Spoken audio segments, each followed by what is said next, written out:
On behalf of our President and CEO, Greg Case, and our Chief Marketing Officer, Phil Clement, it's a real honor for Aon to be the sponsor of this event today.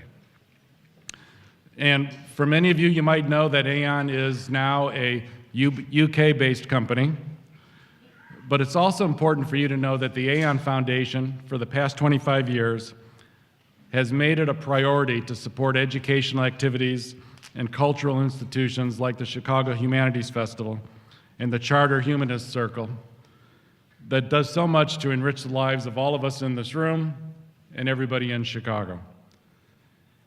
And even though we're now in the UK, I want everybody in this room to know that we intend to continue this commitment, and it will remain high on our priority list for the things we do to support the community of Chicago for many years to come.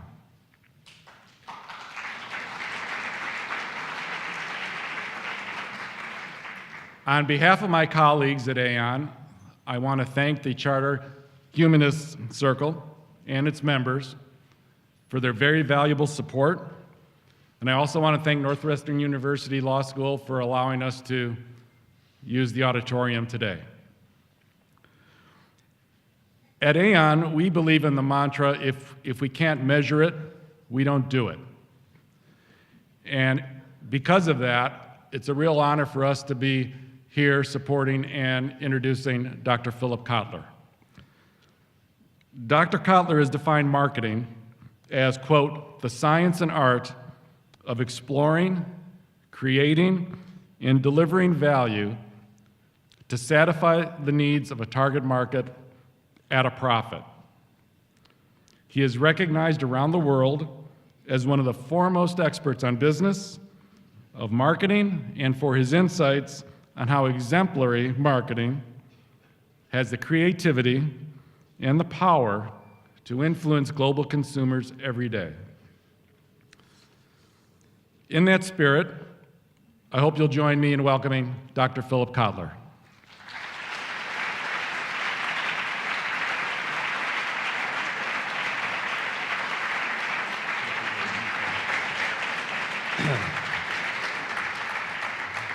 Now, before I turn the microphone over to Dr. Kotler, in the spirit of marketing, maybe many of you in this room know that Aon does a great many things globally, but one of the things that we've done that has created tremendous brand awareness for our firm is our sponsorship of the Manchester United football team, which by today won 2-1 versus Arsenal.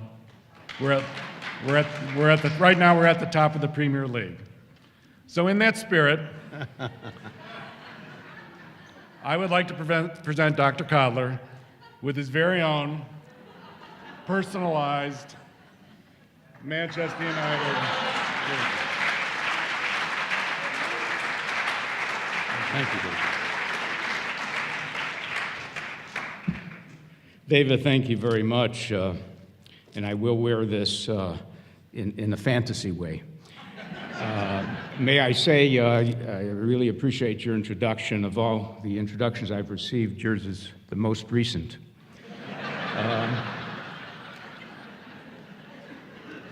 Nation, well, you may know of Stephen Colbert, so I can't pull it off the same way. There will be two groups with respect to marketing. There will be a group that doesn't like marketing, and I'm going to give you why they don't like marketing and the justifications. I will also tell you there's another group who loves marketing, so before we're through, you will be totally confused, or at least opinionated. So what I want to do is tell you that these are called Confessions of a Marketer. That's, by the way, borrowed from David Ogilvy, who wrote a wonderful book called Confessions of an Advertising Man. And let me move on and say, why is marketing a topic for the humanities? And we would say that there's a couple of reasons. One, I regard marketing as a humanistic subject because marketing has affected our lifestyles, has created, not only affected a lifestyle, but created lifestyles. And we should be, from a point of view of popular interest, interested in that. And it really, I want to say that marketing is very American, that its beginnings are very American. That doesn't mean there weren't manifestations of marketing earlier. And as a matter of fact, I'd like to give you a very short history of marketing so that you understand what we mean by the word. As a matter of fact, if you took a dictionary, a Webster's dictionary, in the year 1900 and looked up the word marketing, you would not find it in the dictionary. Yes, you would find the word market, but not the word marketing. If you then picked a dictionary 1910, you would find the word marketing in it, because marketing is about 100 years old. And it's much more than selling. So let me show you. Let's start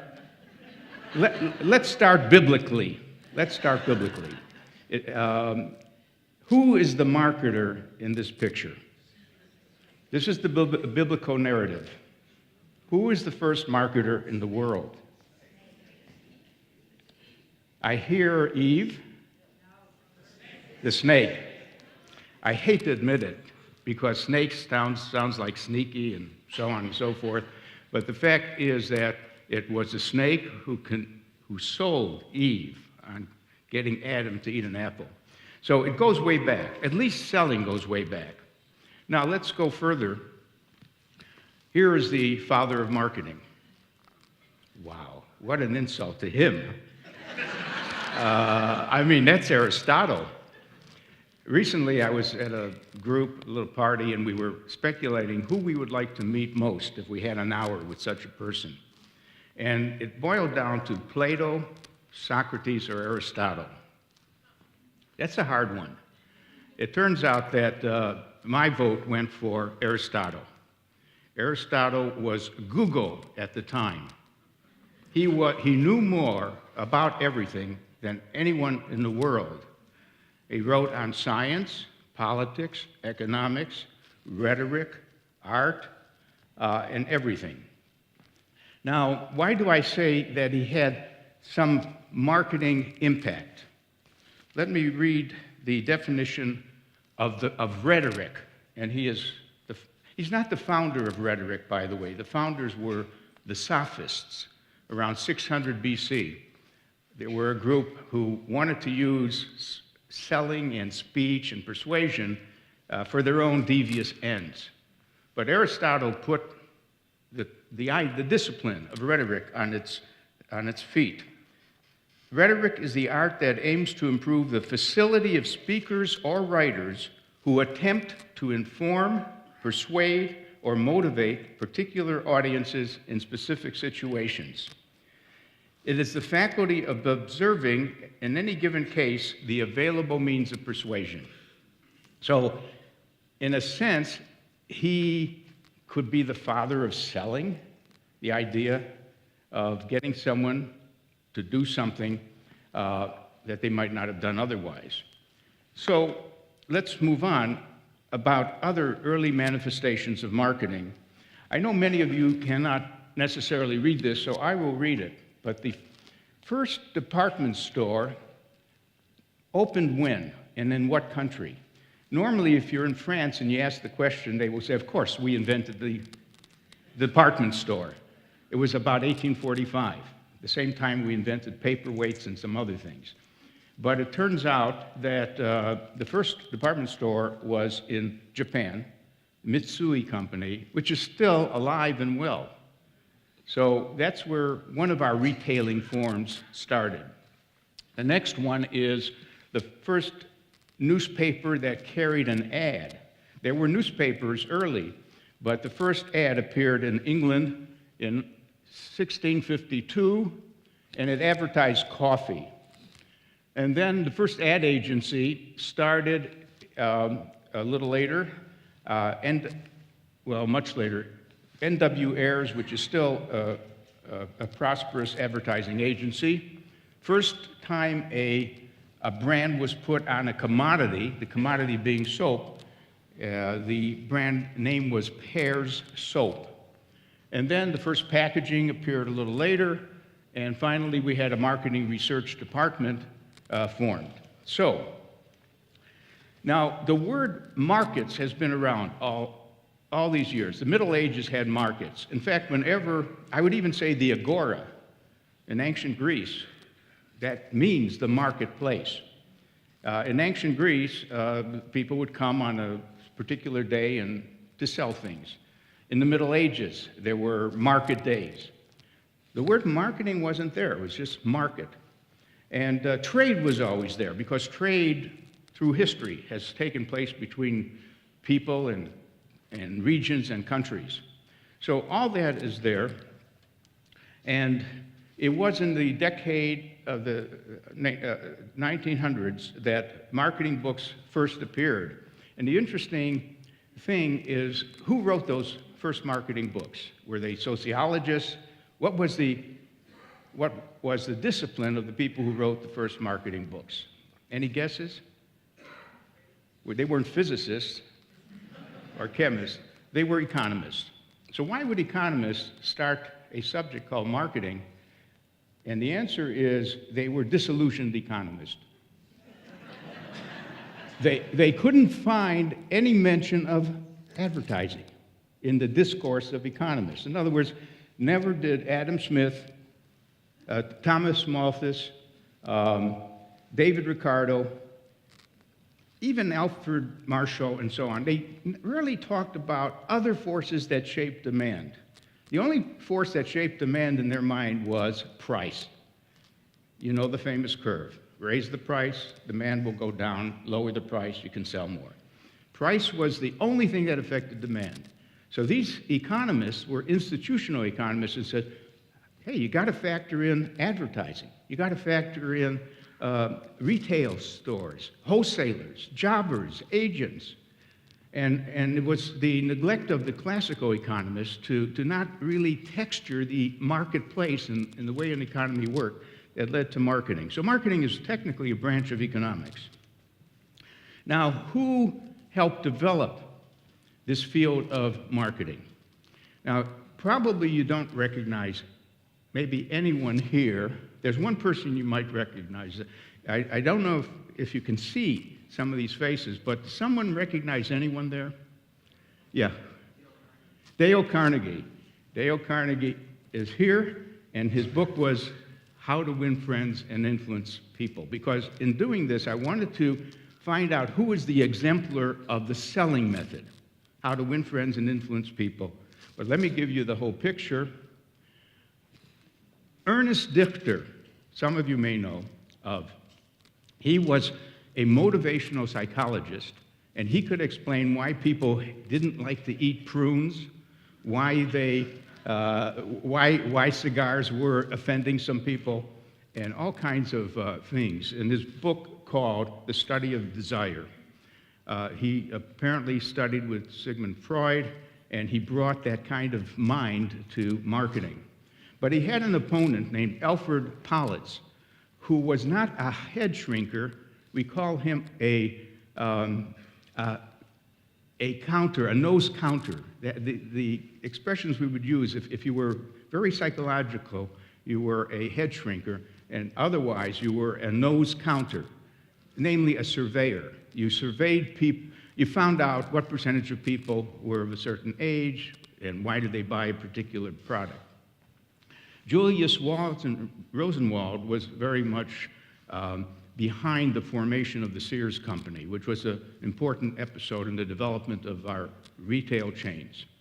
Lester Wunderman deserves credit as exemplifying the use of direct mail and catalogs, that you can sell more directly. You don't have to be in a store. You can get people to order goods by mail and phone later. David Ogilvy is the exemplar advertising person. Then Stanley Marcus of Neiman Marcus was the fellow who could walk into any retail store and give them 100 suggestions on how to improve the layout, the size of the aisles, and make a difference in the volume of business. Edward Bernays is the father of public relations in the United States. His name has sort of become obscure, but he really was a very important person. The word propaganda was often used in connection with his work because people thought it was a model to motivate you to feel a certain way about anything, regardless of the standards involved. And then there's Dale Carnegie. In any case, how did marketing get its start? Marketing got its start in sales departments. Every company has a sales group. And the salespeople really want to be in the office of a customer because that's the only way something happens. So they don't want to do a lot of homework. For example, 3 things they didn't want to do. They didn't want to do consumer research in a systematic way because that's taking their time away from selling to customers. Secondly, they would have liked someone else to find leads. Now, a lead means a prospect. In fact, we distinguish between a hot lead, oh boy, he's ready to buy. He even called us to buy, a warm lead, a cold lead, and so on. Someone else should do that for the salespeople so they don't waste their time making calls. And the third thing was someone had to prepare brochures and ads. And the salesman is not skilled, the salesperson isn't skilled at communicating through advertising and brochures. So sales departments added 3 people or hired them from time to time. Later on, it exploded to the day today when we have multinationals running with marketing. In other words, marketing, those 3 people split from sales and became big enough to be its own department. And so some people in the audience here may be a chief marketing officer.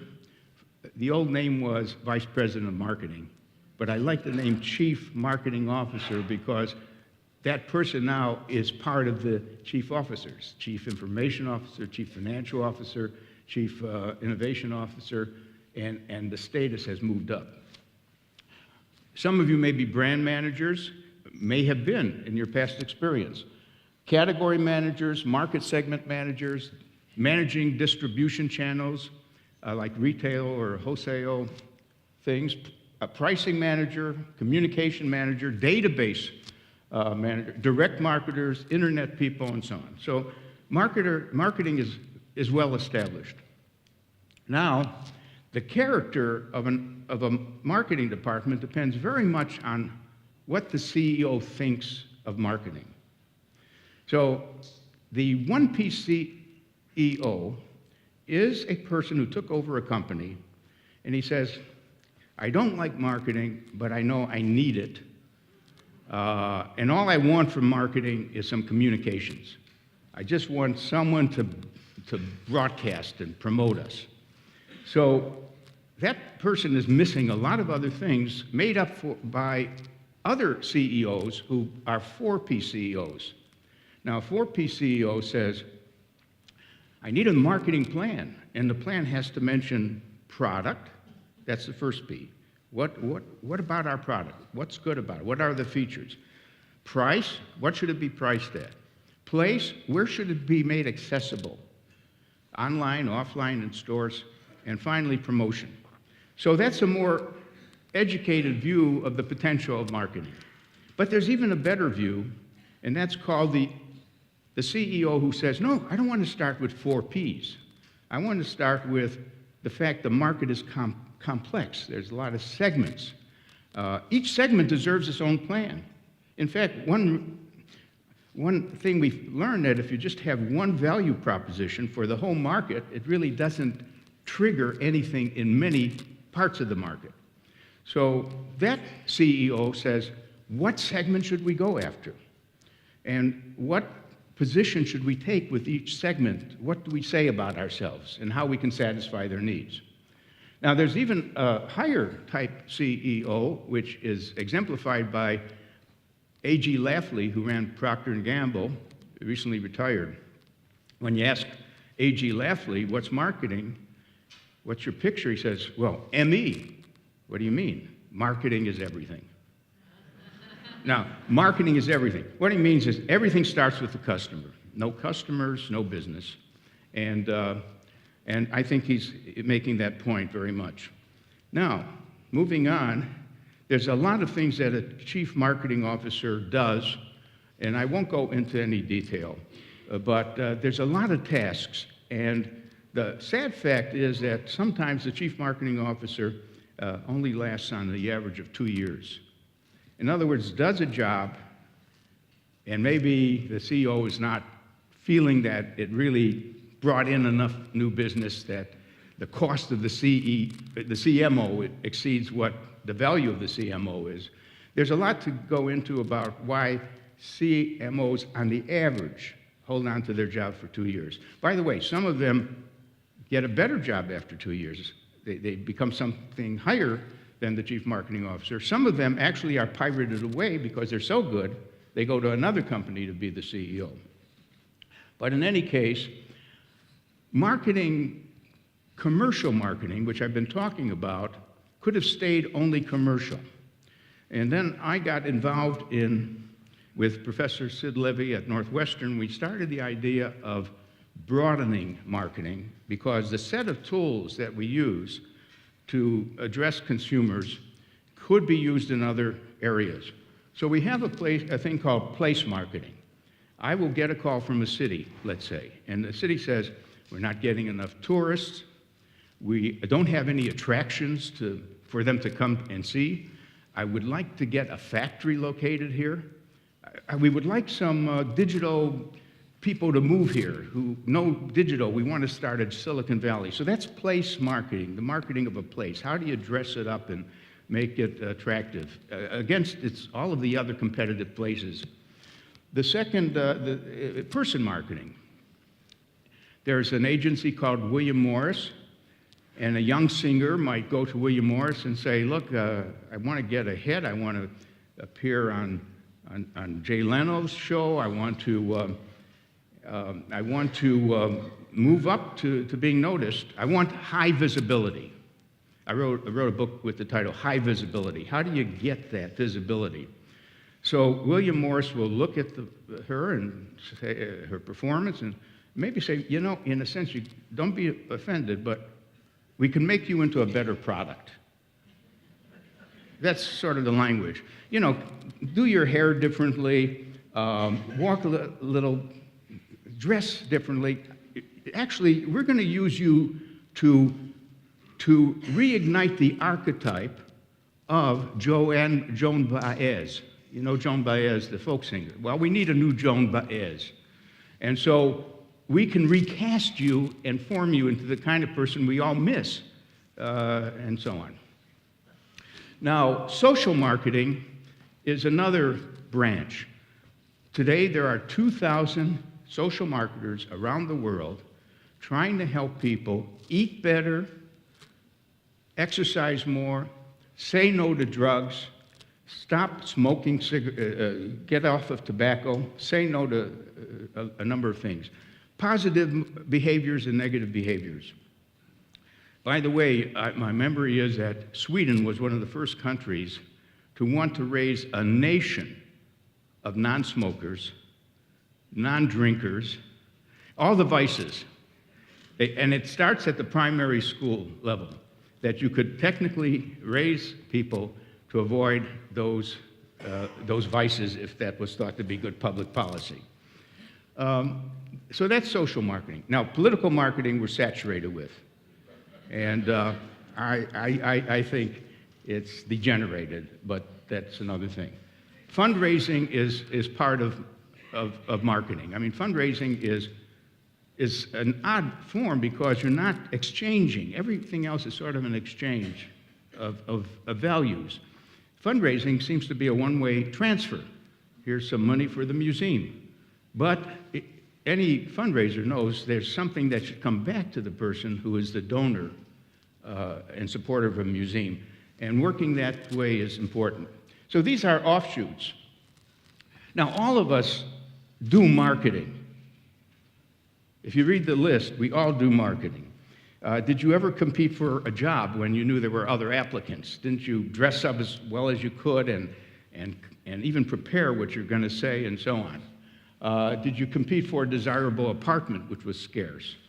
Or a member of the opposite sex if you wanted to court someone? So in a sense, we're human animals who know how to make an impression and market ourselves to some extent. What do we dislike about marketing? Well, there's a long list. It's a rather long list.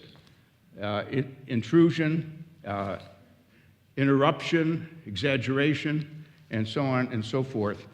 And I really made a list that's a little separate from that. Here are some of the criticisms. Marketers get consumers to want and spend more than they can afford.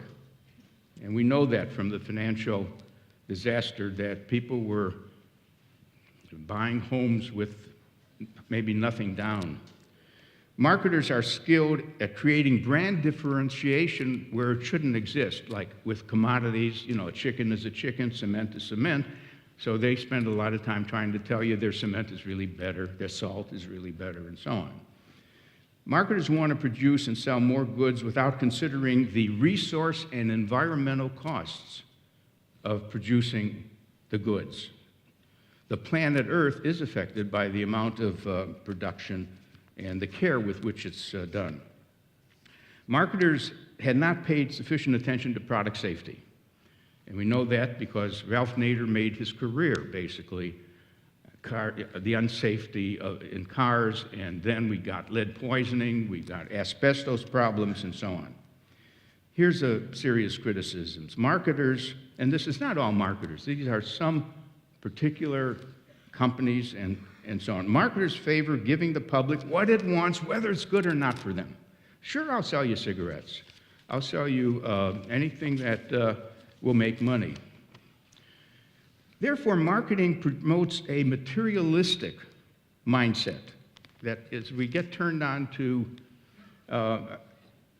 more of a materialistic world, a world of ever-changing products and services and keeping up with the Joneses and some of that.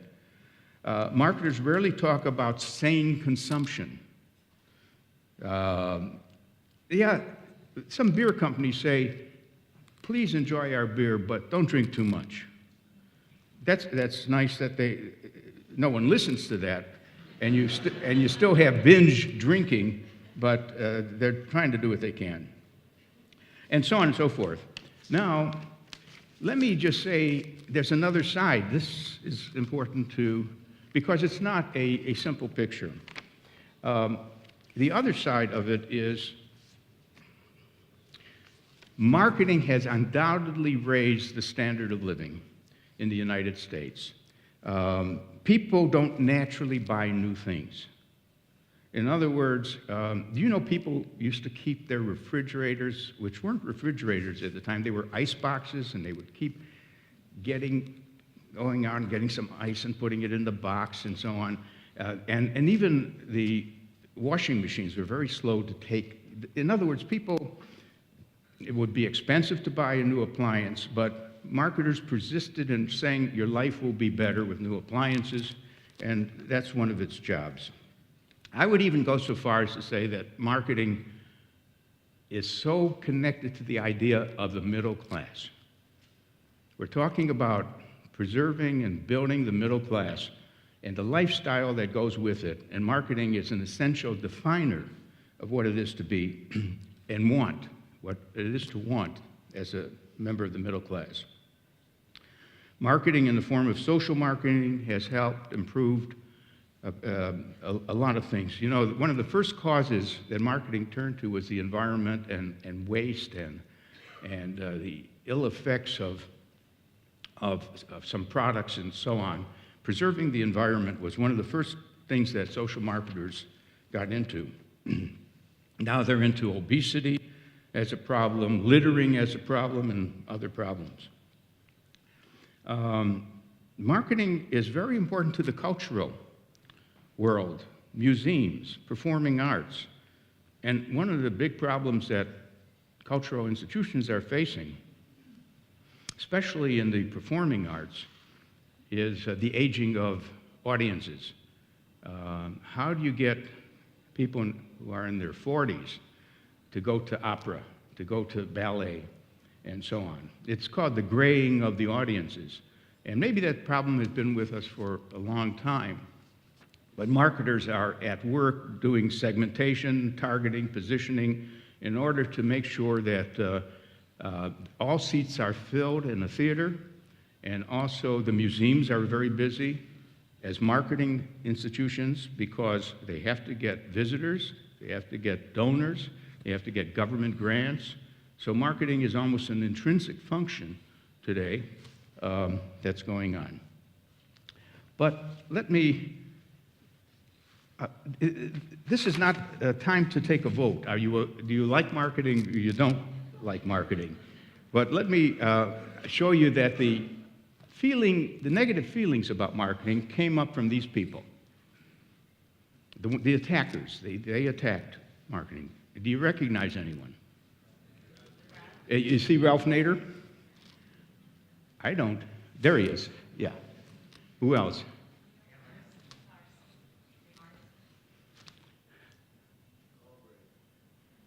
Well, it is Ralph Nader. Unsafe at Any Speed. Rachel Carlson, by the way, deserves so much more credit than we've given to her for her book on the Silent Spring, which was about the chemical pollution, the pesticides that we're getting into our spring water and so on. Vance Packard, who popularized the idea that we are hidden persuaders, that when you go into a movie theater, you don't know this, but an ad is sort of flashing to go and get some popcorn before you sit down. Subliminal advertising, which never did happen, but the hidden persuaders. And then John Kenneth Galbraith, who pointed out that while we spend so much money in making enough deodorants for any type of interest you have in deodorants, in the public sector, you've got streets that are littered, and there's some garbage, and there's slow traffic, so we have a good private sector, but we can't enjoy it because the public sector doesn't have the public goods that would facilitate things. You got Naomi Klein, who's probably the prototype person now for attacking branding. Brands, they're awful. You're paying more than you need to pay. The book is called No Logo, logo being another name for brand. And Michael Sandel has this new book out, which is really interesting and worth reading. He's the fellow who ran a course on justice and would ask groups about this size at Harvard, what is the just thing to do in each situation. But his new book is called What Money Can't Buy, The Moral Limits of Marketing, where he points out that if you're in jail in California and you don't like to sell, you can pay for a better sell. You know, maybe one with a computer if you want a computer and so on. But he thinks today our culture divides people in social classes more clearly. We used to go to ball games. I would sit next to someone who was rich and someone who was poor. We'd all stand in the same line for hot dogs. Today, the guys who are rich are up in the skybox, and he calls it the skyboxification of the United States, the skyboxification. They're eating filet mignon, and we peasants are down there standing in line for our hot dog. So we are not meeting each other as we used to in the older days. It's a very interesting treatment. I like to quote Will Rogers with this remark. If advertisers spent the same amount of money that on improving the product as they do on advertising, they wouldn't have to advertise it. And that's, by the way, that's a very profound observation because in the age of the internet, it's so much easier to talk about a product you like to others and also about a product you don't like. And in a sense, if this goes far enough, there will be no bad companies anymore. It would be not possible for a company to be a bad company because the word of mouth will sink it. So he's sort of touching on that point. Do a good job, and others will advertise the good job you did. Now, I want to add another group, and this is a group of visionaries, and I'd like to call them our best marketers. But they're not necessarily the chief marketing officer. They're CEOs. But what their contribution has been the kind you want from your chief marketing officers. So who do you see here? Do you know any of those people? Yeah, you got to know some of them, but you probably don't know the first one. Ingvar Kamprad.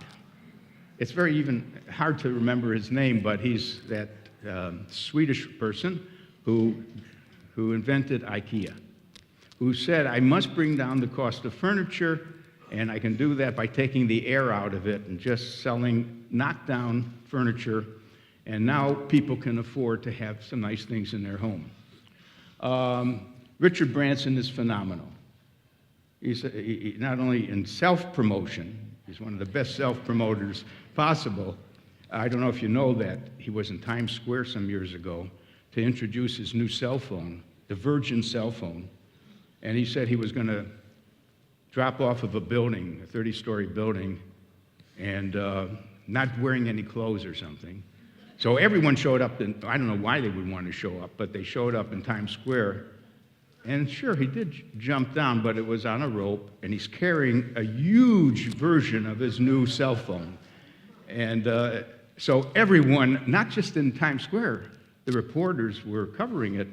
All of New York knew about there was a new Virgin cell phone. So he's very good at that. But right now, he told me something I couldn't believe. I was in Dubai, and he gave a speech, and we were just chatting, and he said, where are you from? I said, Chicago. He says, you know, there will be a time when you can go from Dubai to Chicago in half an hour. What is it? Is this a time machine you're inventing? He says, no, it's just a rocket ship. So the rocket ship takes off from Dubai, just goes right up in the air and lands in Chicago. So he's working with some people on the new spaceships, basically. And you want to watch him. Of course, Walt Disney, great visionary. Herb Kelleher, thanks to him, we have Southwest Airlines, which started a whole class of low-cost airlines. And then we've got Anita Roddick, who ran the Body Shop, where she said, I'm not selling hope. I'm selling good skin lotion. All the others sell hope. That was a famous remark by Revlon. In the factory, we make lipstick. In the store, we sell hope. But she wrestled with that one. Then you got Bill Gates, Steve Jobs, and Jeff Bezos. And Jeff, let's see, we got to make sure he gets in there. Jeff is extraordinary. If there's anyone who has consumer thinking in his mind, wanting to facilitate the consumer to really order or reorder or return or anything like that, and then to buy more than books, to buy electronics, to buy clothes, he's done a marvelous job. He's very exemplary in that sense. We're running out of time, and I'm going to want some questions from you, but let me just refer to a few more things. This is a chart I use in the book, Marketing 3.0, basically to say that every company should define its mission, its vision for the future, and its values, what it really cares about. And if you're a 1.0 marketer, it's a good job you're doing. I mean, of course, you're trying to deliver satisfaction, make a profit, and make a good product, be better. If you're a 2.0 marketer, you want to help people realize their aspirations. You want to deliver things that they might aspire to have. They will return frequently to buy more, and your product is different than the others. Not only better, but different. And suddenly, you move from mind to heart to spirit. What's spirit? It's that small set of companies that say, we're compassionate. We have compassion for the state of the world. We want to get involved. We want the companies to be a machine for improving the lives of people. You could reduce that to just some charity work they're doing, or it could be a real fundamental strain in the way they do their business. We can name some companies that really have felt that they want to help reshape the world into being a better world. So that is, here's one of my favorite companies that illustrate the cells in that picture, the S.C. Johnson Company in Racine, Wisconsin, whose products are shown over here. You probably have purchased some of their waxes or some of their insect repellents or other things. But they're just winning awards for being a very caring company. Incidentally, a book that you might want to read is called Firms of Endearment, which is a fancy way to say companies we love, Firms of Endearment. And I love the subtitle, How World-Class Companies Profit from Passion and Purpose. And it's based on asking audiences, random meeting of people, is there any company that you like a lot? Now, let me ask that question. Name a company that you would dearly miss if it disappeared, vanished. Apple, see? Always Apple. I thought you were going to say Harley-Davidson, but that's another one. Amazon, I would miss Amazon. I really would. I would even subsidize it to continue. Which one? Costco, of course. I'm with you on Costco. Nike, okay, well, you see what happens is these are the names of the companies that came up again and again. I don't think there's any surprises there.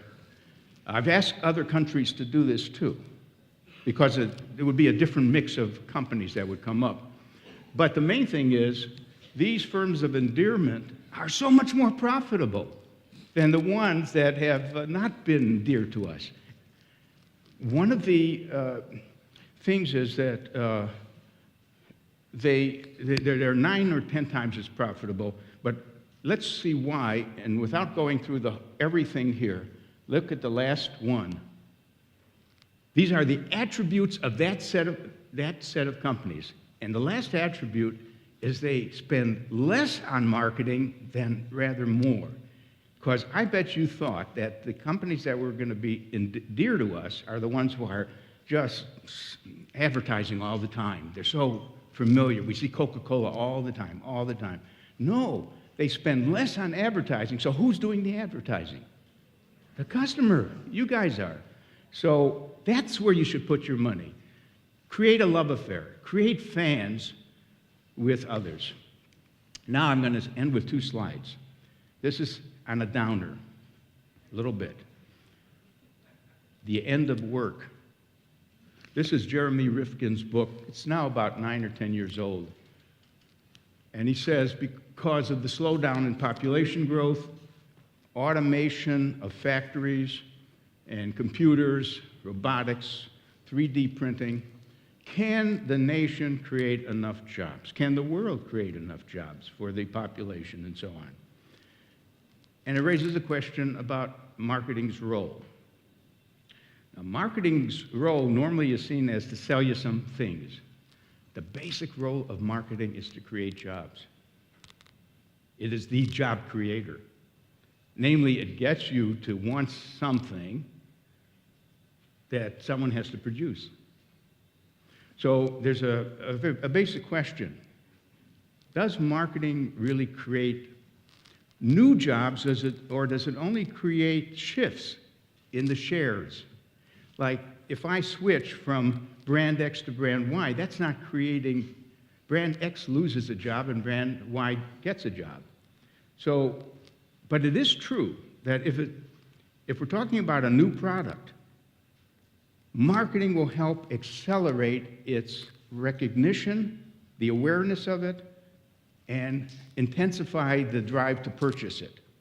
In other words, we buy our iPads and other things that come along, partly because they're wanted, they are desired objects, and marketing accelerates the rate at which growth takes place with those new products. The other book, and I'll end with this, is another downer. The Death of Demand. And what is the relationship between marketing and demand? And he uses the term finding growth in a saturated global economy. I've been wrestling with that problem, and growth is the issue today. Growth is the issue. growth means jobs, and so on. And the fact is, there are 8 ways to grow a business. So the title of the book is Market Your Way to Grow, 8 Ways to Win. And you know all of them. You know that we can go to places where there is growth. We can sell in China, even if it's a low growth here, or Brazil. We know we can grow by acquiring other firms. We know we can grow by innovating, inventing something new. We know we can grow by taking business away from someone else, and so on and so forth. So one of the things we're wrestling with is how do you as a firm grow? And by coincidence, another colleague of mine at the Kellogg School of Management, Tim, he just wrote a book called Defending Your Business. And it's so nice that his book came out with mine, because the first job is always defend what you've got. Hold on to the customers you have.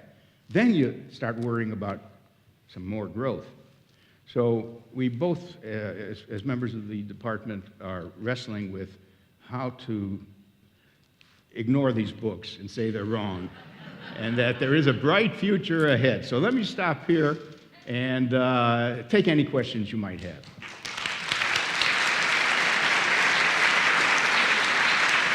Thank you.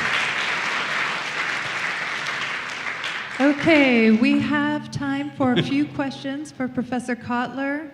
Is there anyone on this side of the auditorium that would like to ask a question? Any Yes. hands up? Yes, I see you over there.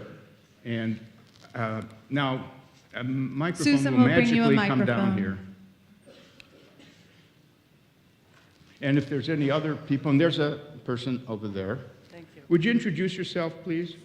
My name is Iris Witkowski, and I've been coming to the Humanities Festival as long as it exists, and I very much appreciate your talk today. Thank you. I am making a statement. What really drives me nuts as far as saturation is concerned is the placement of products on television programs.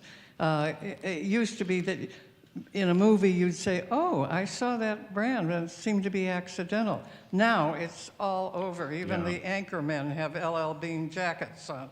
You know, that's the field called product placement. And we first got conscious of it with the James Bond films, where each time there was a different car, he drove an Audi or he drove something else, because it was a matter of what car company would pay the most for the next film to feature that car. And now, does the person speaking pick up a Coke bottle or a Pepsi bottle, and things like that. Most of us don't notice it. It's not yet that intrusive, but it has been discovered as a way to get some visibility for certain products, product placement. I'm Cody Engel. I'm a charter humanist. Again, thank you. On the evening national news, 75 to 80% of the ads are for pharmaceuticals. And they say awful things about each one. And I believe there was a change in legal requirements some years ago. And what are your thoughts about that? Because clearly that advertising is driving demand, which is driving costs, et cetera, et cetera. Yeah. It's called over-the-counter advertising too, but maybe it's also prescription. But basically, you can make a case for it by saying consumers should know what they might think would be the right thing for them. Otherwise, the only one who could tell them what's right is the doctor. And the doctors don't like it, of course. The doctors, in some cases, are offended by the patient saying what he wants as a prescription. But, you know, this has happened with lawyers who are advertising now. Doctors are advertising themselves, even if they don't like that. The expert is Prabha Sinha, who runs a firm called ZS, and he's always working with the doctors and the pharmaceutical people, and could help answer that. Any other things that bother you about advertising? Hi, my name is Bob Michelson. Thank you, Professor Kotler. It is a pleasure to hear you in person. You've been a big influence in so many people, myself in particular, for so many years.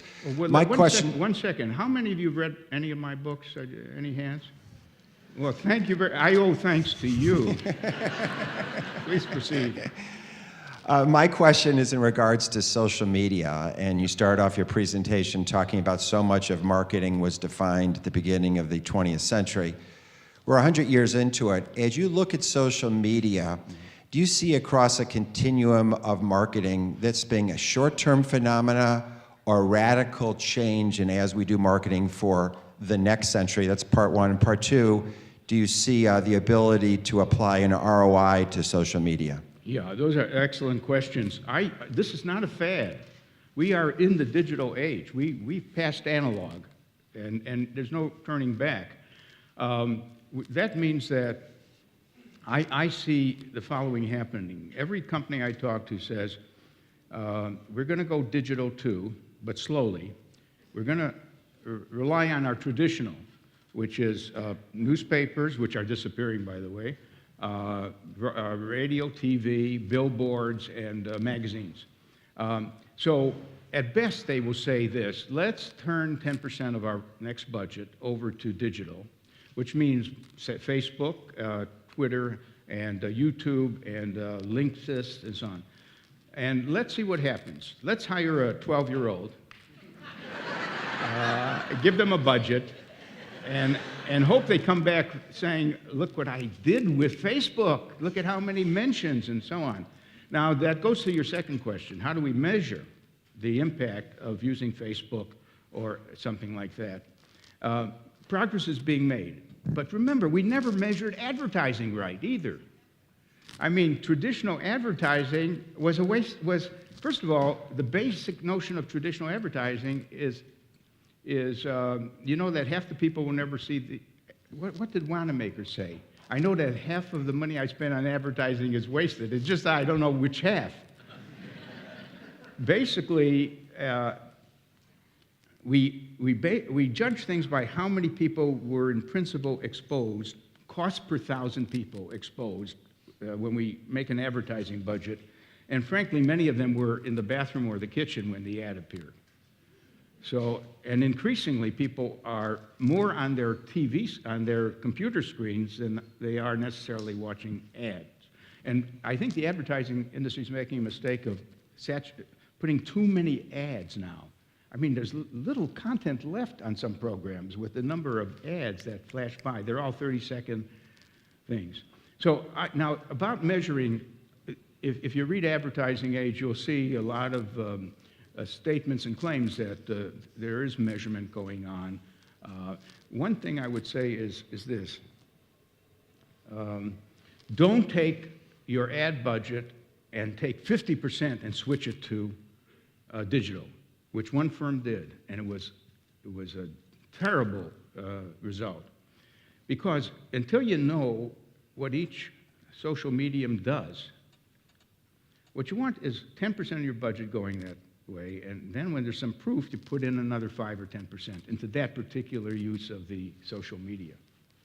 Okay, we've got time for just one more question. I know a lot of our attendees Okay. are going to other It's your events, so we have one right here. Oh, okay. Please. Mark Gruen is my name. I've been in direct marketing my entire career. And so it's interesting that I should follow up a question about measurement in advertising. Yes. Because I've lived by metrics. Now, my question is this. I've always guided my marketing decisions according to the so-called 4 Ps or 5 Ps, depending on where you're coming from. And in terms of the P for placement, I mean, the internet has certainly flattened the world, and our distribution channels have changed. But how do you see the evolution of the other Ps in this digital age? Okay. First of all, let me say I'm so glad you're in direct marketing. Direct marketing people are much more accountable for the results. They could actually experiment with trying to release different direct messages and seeing and testing and then going with the one and knowing what it cost to do the campaign, what the sales were, and it's just a pure P&L kind of exercise, which we couldn't do with just the normal commercials on TV. Now, are you asking where the other 3 Ps are going, in a sense? Like what's happening to product thinking and pricing and place? See, there will be new distribution channels all the time. I've been asked this question when I wrote the book Marketing 3.0, which is really the case that some companies should be socially responsible as well. Someone would ask me, what are you going to come up with 4.0? And I don't really have an answer, because when you go from the mind to the heart to the spirit, I don't know how much further you could go. But I am thinking that 4.0 is going to describe companies in the future that are building ecosystems and platforms where we get involved with them in such a way that everything is being supplied that we want as an individual. Think of iTunes. Think of the iPhone, iTunes, the whole setup of think of Harley Davidson. If I buy a Harley Davidson, I'm a member of what they call them, the hogs. I'm a hog, a Harley owner groupie. And not only that, I can take my motorcycle and just go and meet people I don't know. Some have beards. Others have beards, but they're fake. They're wearing leather jackets. These are business people. They're maybe chief financial officers, but they want to be macho. So they supply a whole system to fit into that. More and more companies might sort of begin to think about that. Now, let's take, what's the one who's making shoes now? Is it Tom Shoes or the other one, Zappos? They're creating a system that's going to go beyond the shoes that you buy. It's going to go into clothing. So some companies, as one evolution for certain companies, by the way, it's not different in business to business, where a company that Boeing supplies 747s and other planes, they have to create a whole system. So you can't even leave it. You know, once you get involved, once you get with IBM, you're not going to leave for Honeywell or something like that. So this is maybe what 4.0 thinking will do. In other words, it won't be product-centered, it will be system-centered, a whole system. I think we're out of time. Thank you very much.